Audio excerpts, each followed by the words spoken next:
What's up guys, today I'm going to be showing you about 5 tips on how to speed up your Android device on Android 12 when you run UI 4.1. So let's go ahead and get started. One of the first things I like to do, and this is for devices with, I would say 4 to 6 gigs of RAM.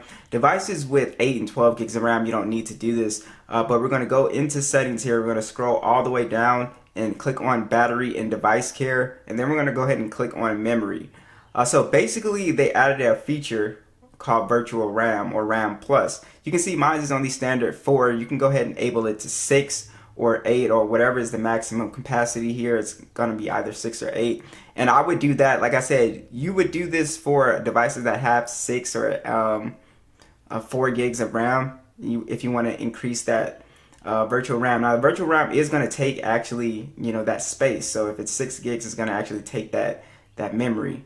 So just do note that it says RAM Plus uses your phone's storage space to provide virtual memory. Choose virtual memory to allow more apps to stay open in the background. So basically, if your phone is like 6 gigs and you run a lot of applications, you'll notice you start to get animation stutters and it starts to get a little bit choppy. So you would turn this on. So it says choose less virtual memory to keep more storage. So the more virtual memory we use, I just butchered that. The more memory we use, it's going to take up more storage. So just do note that if you're running low on storage. All right, so the next thing that we're going to want to do is go ahead and use your smart widgets. So if you're a big widget person, I know a lot of people have tons of widgets everywhere, all over their phone. That does slow your phone down. Just having like a ton of stuff on your home screen. That's one thing that I notice, especially if they're like moving widgets as well. And you guys have to remember, widgets are always refreshing in the background and stuff like that. So widgets will kind of slow your device down. But what I like about the smart widgets is that it's cleaner, right? And you have widgets all in one. So it's not like widgets are everywhere. You can literally have one widget and have all these widgets in one. So I'll go ahead and show you guys how to enable that. You just click down your home screen. We're going to go to widgets and you can see smart widgets, and then we'll just click on the size that we want, and we'll go ahead and add that. It'll go ahead and add the weather, and then if I wanted to, you can see it's already got the clock on here. We'll go ahead and add to smart widget, and then it'll give me a bunch of options of applications that I already have. So we'll go ahead and add the TikTok one. You can see, so I like this method. It just feels faster, not having a bunch of widgets everywhere. It just feels faster to me and it looks cleaner, so I would definitely do that. Alright, so the next thing we're going to do is we're going to go to settings and about phone, and let me cover this up. Everyone's telling me to cover my IME up. Then we're going to go ahead and go to software, and then you're going to go ahead and can't talk today. Click on the build number multiple times. You got to click it like a few times, and then you will be in developer. So we're going to click out of that, go back to settings, head to developer options.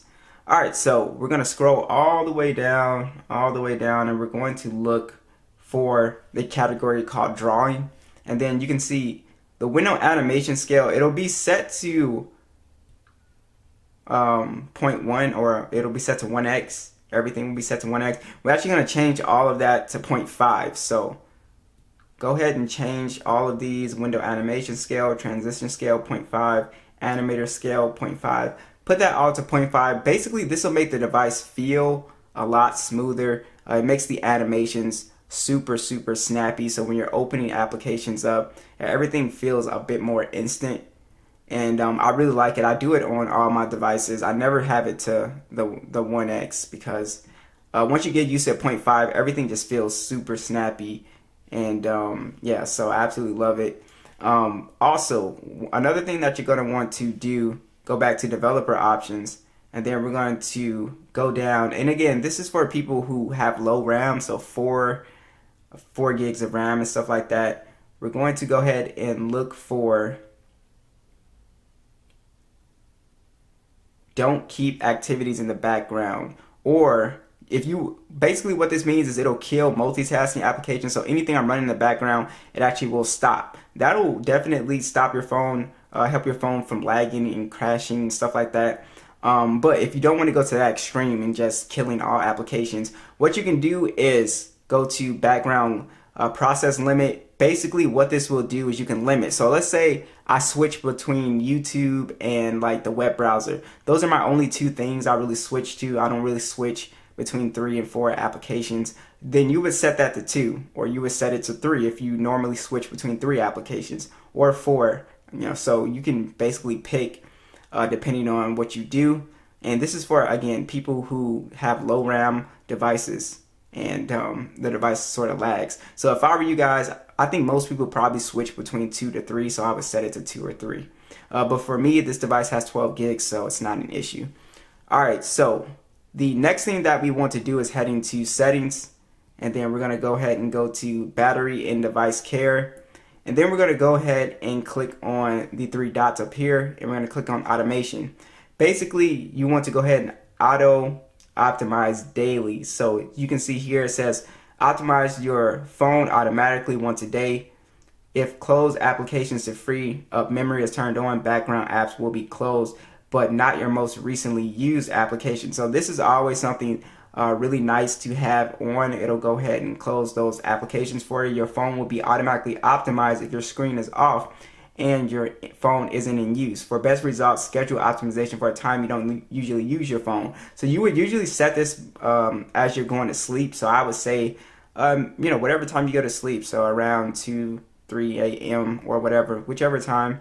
And so you can also choose to close apps to free up memory.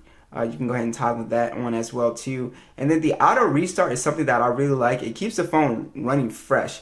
So it's pretty much the same concept here. Basically, it'll restart at a time that I choose, and I can go ahead and pick days. I would say maybe once a week. I wouldn't do it like twice a week. You can. I think twice a week is fine.